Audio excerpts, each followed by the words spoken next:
Look at a map of the Persian Gulf, and one detail stands out immediately. At its narrowest point, the Strait of Hormuz is barely 30 kilometers wide. A ship crossing it can see both Iran and Oman from its deck at the same time. And yet, through this single narrow channel passes roughly a fifth of all the oil consumed on Earth. Every day, tankers carrying fuel bound for Europe, Asia, and the Americas funnel through a waterway so constrained that a handful of well-placed obstacles could bring global trade to a standstill. This should not be possible. The United States operates the most powerful navy in human history. It has spent decades and trillions of dollars building a military designed in part to guarantee freedom of navigation across the world's oceans. And yet, when tensions rise in the Gulf, financial markets do not look to Washington for reassurance. They look nervously toward Tehran. That contradiction is the story we're about to examine. Iran does not possess a navy capable of challenging American sea power in open battle. It does not need one. What Iran has discovered, and what it has quietly demonstrated for decades, is that closing Hormuz was never really the objective. Simply making the world believe it might happen is enough to reshape oil markets, unsettle allies, and force American planners into uncomfortable calculations. So how did a narrow stretch of water become one of the most consequential pressure points in global strategy? And what does America's inability to fully neutralize this threat reveal about the limits of its own military doctrine? To understand that, we need to look at what has actually been happening in the Gulf. Over the past several years, the waters around the Strait of Hormuz have become a recurring flashpoint, one that rarely makes sustained headlines but never fully disappears either. Iran's Revolutionary Guard Navy has conducted repeated exercises in and around the strait, often timed to coincide with periods of heightened tension with Washington. On multiple occasions, Iranian forces have seized or harassed commercial vessels transiting the Gulf. Actions that Tehran has framed as enforcement of its territorial claims, and that Western governments have characterized as calculated intimidation. On the other side of this standoff sits the U.S. Fifth Fleet, headquartered in Bahrain, tasked with a mission that sounds straightforward but proves extraordinarily difficult in practice, guaranteeing that oil and commercial shipping can move through the Gulf without interruption, regardless of regional tensions. This is not a passive posture. It involves constant naval patrols, coordination with regional allies, and a standing readiness to respond to incidents that can escalate within hours. For Gulf oil producers, this arrangement is not an abstract security question. Saudi Arabia, the United Arab Emirates, and other regional exporters depend on Hormuz to move the majority of their oil to global markets. Any prolonged disruption would not simply inconvenience these states, it would threaten the economic foundation their governments rely on.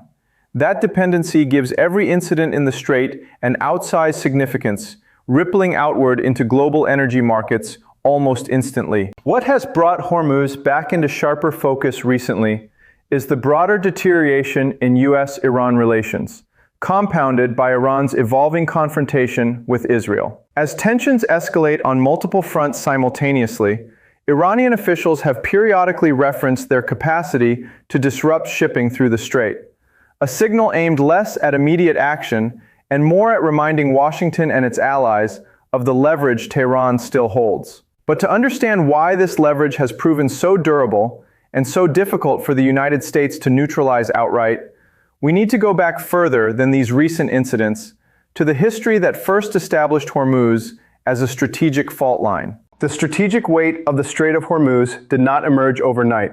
Its significance took shape gradually alongside the rise of Gulf oil exports in the decades following the Second World War, as Western economies grew increasingly dependent on Middle Eastern energy to fuel industrial expansion. By the 1970s, Hormuz had become the primary artery connecting Gulf oil fields to the global economy, and any disruption to that flow carried consequences far beyond the region itself. That vulnerability was tested directly during the 1980s in what became known as the Tanker War, a prolonged and dangerous phase of the broader Iran-Iraq conflict. Both sides began targeting oil tankers in the Gulf, attempting to choke off the other's export revenue and cripple its ability to finance the war effort. Commercial vessels from neutral countries were caught in the crossfire, struck by mines and missiles as they attempted to move oil through waters that had suddenly become a battlefield. The scale of the disruption eventually drew direct American intervention, as U.S. naval forces began escorting tankers through the Gulf to protect the flow of oil that much of the world still depended on. That episode did more than end a specific crisis. It shaped an entire generation of American strategic thinking about the Gulf. Washington emerged from the tanker war with a doctrine built around a clear premise. American naval power would guarantee that Hormuz remained open regardless of regional instability. For years, this doctrine appeared to hold. Iranian naval assertiveness would periodically flare met, each time by demonstrations of American resolve, and the strait would remain functionally open. But here is what that history conceals rather than reveals. The doctrine built after the tanker war was designed around a specific kind of threat: organized naval forces capable of being deterred or defeated through conventional superiority. It was never truly tested against a more patient, asymmetric strategy, one that did not require Iran to win a naval battle, only to make the cost of keeping Hormuz open unpredictable enough to matter. That distinction, largely overlooked for decades, is where the real vulnerability begins to emerge. To understand what Iran has actually built around Hormuz, it helps to abandon the assumption that this is a story about naval power in the traditional sense. Iran does not maintain a fleet capable of challenging the U.S. Navy in open water, and it has never seriously attempted to. Instead, over several decades, Tehran has quietly developed something more difficult to counter: an asymmetric doctrine designed specifically to exploit the geography of the strait rather than compete with American naval superiority directly. This doctrine rests on a combination of tools that are individually unremarkable but collectively formidable within Hormuz's narrow confines. Iran's Revolutionary Guard Navy operates large numbers of small, fast attack boats, cheap to produce and difficult to track, capable of swarming larger vessels in coordinated harassment operations. Iran has also invested heavily in naval mines, a weapon that requires no ongoing military engagement once deployed, yet can render entire shipping lanes unusable for extended periods. Coastal missile batteries positioned along Iran's Gulf shoreline extend that threat further, capable of targeting vessels transiting the strait without Iranian forces ever needing to leave friendly waters. More recently, drone technology has added another layer, offering surveillance and strike capability at minimal cost. None of these tools on their own could defeat the U.S. Fifth Fleet in conventional terms, but that has never been the objective. The American doctrine, built after the tanker war, assumes that naval superiority translates directly into the ability to guarantee open shipping lanes. Iran's strategy exposes a gap in that assumption. Defeating a fleet and preventing a determined actor from disrupting shipping are not the same problem. A single mining incident, a handful of harassed tankers, or even the credible threat of either can spike insurance costs and rattle markets long before any American naval response could resolve the underlying uncertainty. This is where the deeper vulnerability comes into focus, and it has less to do with military hardware than with economic psychology. Global oil markets are extraordinarily sensitive to perceived risk. Prices do not wait for an actual closure of Hormuz to react. They respond to the probability of disruption. That means Iran does not need to demonstrate the capability to seal the strait for weeks. It only needs to remind markets periodically and credibly that it retains the means to make transit dangerous, unpredictable, or costly. The psychological effect on global energy prices can occur within hours, while any American military response, however overwhelming, unfolds over a longer timeline that markets have already priced around. This reveals something uncomfortable about the broader pattern in American strategic planning. Washington has historically built its deterrence doctrine around the assumption that decisive military superiority resolves security challenges definitively. Aircraft carriers, guided missile destroyers, and rapid response capabilities are designed to win engagements outright. But Iran's approach around Hormuz was never built to be won outright. It was built to persist indefinitely at low cost, absorbing occasional shows of American force while continuing to hold global markets hostage to uncertainty. The blind spot is not a failure of firepower.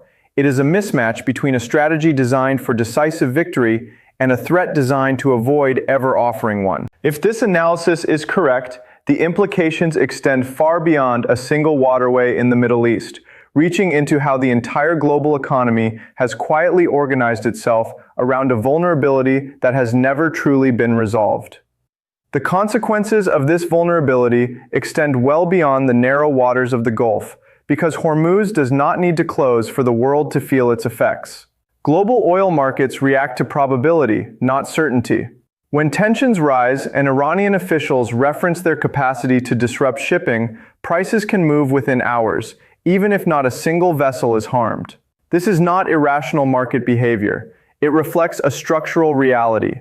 A meaningful share of the world's energy supply depends on a choke point that remains, at least in theory, contestable. This dynamic hands Iran a form of diplomatic leverage entirely disproportionate to its conventional military strength. In negotiations with Washington and its allies, Tehran does not need to match American military capability to be taken seriously. It only needs to maintain enough uncertainty around Hormuz to ensure that any confrontation carries economic risks few global leaders are willing to accept lightly. That leverage has shaped diplomatic calculations for decades, often in ways that remain invisible to the wider public, expressed not through public threats, but through the quiet caution with which Western officials approach escalation in the Gulf. For Gulf oil producers themselves, the stakes are more direct.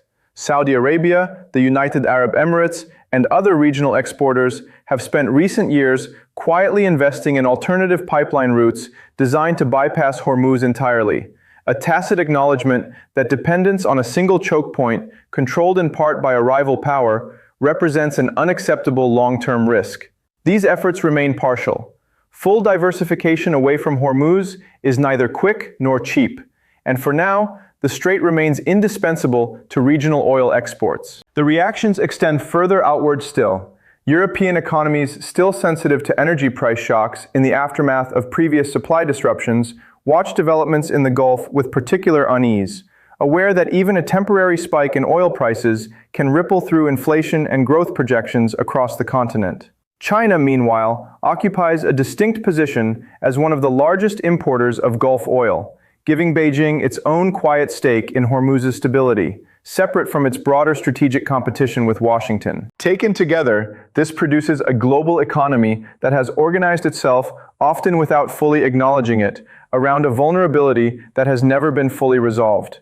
What appears on the surface to be a regional naval standoff between Iran and the United States is in fact a demonstration of something far larger. How much of the modern global economy remains hostage to the stability of a single narrow stretch of water, and how little that fundamental exposure has changed despite decades of naval investment and strategic planning. Given everything explored so far, several distinct trajectories remain plausible, each carrying different consequences for global markets and regional stability. The first, and in many ways the most familiar, is continued deterrence stability. Under this scenario, tensions around Hormuz continue to rise and fall in cycles, punctuated by naval incidents, harsh rhetoric, and occasional close calls, without ever escalating into a genuine closure attempt. This uneasy equilibrium has held for decades, and there is no immediate indication that either side has strong incentives to break it. But equilibrium is not the same as safety, and this scenario leaves the underlying vulnerability fully intact. A second possibility involves a limited incident, a mining event, a brief vessel seizure, or a credible threat of closure that falls short of full disruption, but still sends oil prices sharply higher for days or weeks. This kind of scenario would not require sustained military escalation to have significant economic consequences, and history suggests it remains one of the more likely outcomes, given Iran's demonstrated tactical playbook. A third trajectory centers on accelerated diversification. If tensions around Hormuz continue to resurface with sufficient frequency, Gulf producers and global markets may increase investment in alternative export routes and energy sources at a faster pace than seen in recent years. This would not eliminate Hormuz's strategic importance in the near term, but it could gradually reduce the leverage Iran currently holds, reshaping the calculus for future confrontations. Finally, there remains the possibility of broader escalation, where tensions at Hormuz become entangled with wider confrontations between the United States, Israel, and Iran. In this scenario, the strait would not be the primary battlefield, but a secondary front, where Iran might seek to impose costs on the United States and its allies during a larger regional conflict, dramatically raising the stakes for global energy markets, already strained by conflict elsewhere. Which of these paths materializes will depend on factors that remain difficult to predict with certainty. Iran's own risk tolerance amid domestic and regional pressures, the posture Washington chooses to maintain in the Gulf, and the pace at which global markets and regional producers move to reduce their exposure to a vulnerability that has persisted largely unresolved for more than 4 decades. We began this documentary with a paradox, a waterway barely wide enough to see both shores at once, holding disproportionate power over the global economy despite decades of American naval dominance in the region. That paradox has not been resolved. If anything, the years since the tanker war have only confirmed how durable it remains. What Iran has demonstrated at Hormuz is not a triumph of military strength. It is a demonstration of strategic patience, exploiting a narrow but persistent gap between what overwhelming naval power can achieve and what it cannot guarantee. American doctrine was built to win decisive engagements. Iran built a strategy that never offers one, relying instead on uncertainty, asymmetric tools, and the psychological sensitivity of global oil markets to sustain leverage that conventional deterrence has never fully neutralized. This is why Hormuz deserves attention far beyond the occasional headline about naval incidents in the Gulf. It stands as a case study in how modern power is increasingly measured not by who can win a direct confrontation, but by who can most effectively exploit the blind spots embedded in an adversary's strategic assumptions. For decades, the world has quietly accepted that a significant share of global energy security rests on the stability of a single choke point, without fully reckoning with what that dependence actually costs. So the question worth carrying forward is this: will the vulnerability exposed at Hormuz finally drive meaningful change in how the world approaches energy security and choke point defense? Or will it remain as it has for 40 years, a risk everyone acknowledges but no one fully resolves? The answer may not come from Washington or Tehran alone, but from how patiently the rest of the world is willing to keep depending on a stretch of water it has never truly controlled.